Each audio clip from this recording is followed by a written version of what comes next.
মাৰ্ঘেৰিটা সমষ্টিৰ অন্তৰ্গত পেঙেৰীৰ এগৰাকী ৰোগাক্ৰান্ত অসহায় বৃদ্ধাৰ কৰুণ কাহিনী। নাই কোনো চৰকাৰী আঁচনি, নাই কোনো ঔষধ পাতি। এটা ভঙা জুপুৰিত জীৱন কটাইছে ৰোগীয়া বৃদ্ধাগৰাকীয়ে।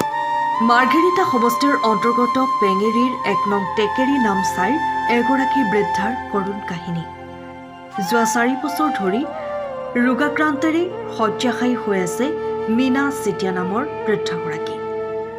কেউ কিছু নোহোৱা বৃদ্ধাগৰাকীয়ে চৰকাৰী আঁচনিয়ে ঢুকি নোপোৱা উৱলি যোৱা ঘৰটোতেই বহু কষ্টৰে দিন অতিবাহিত কৰিছে। তাতোতকৈও দুখৰ বিষয়, আজিলৈকে সহায়ৰ হাত আগবঢ়াবলৈও চৰকাৰী কোনো লোক আগবাঢ়ি নাহে।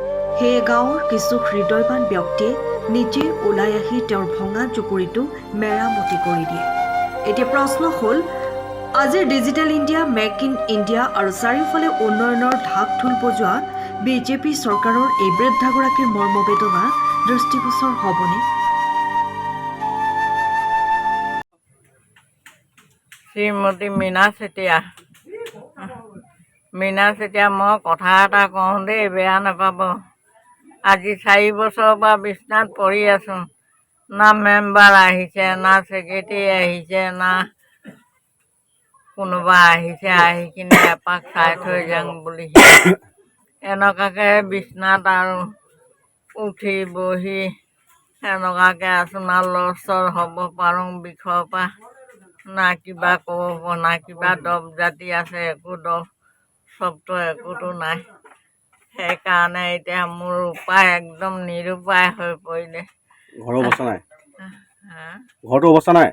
ঘৰটোতো অৱস্থা নাই। ঘৰটো ভাগি চুৰি বতাহে ধুমুহাই চব আদায় কৰিলে। সেইকেইটা কাকনো ক'ম, কোনেনো শুনিব? মোৰ কোনো নাই কাৰোবাক ক'বলৈ।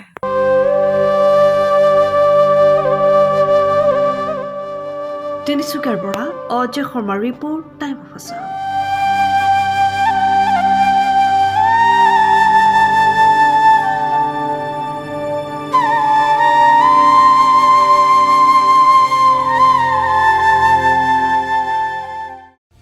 সময়ৰ খবৰ সময়ত পাবলৈ ফ'ল' কৰক টাইম অফ আছাম।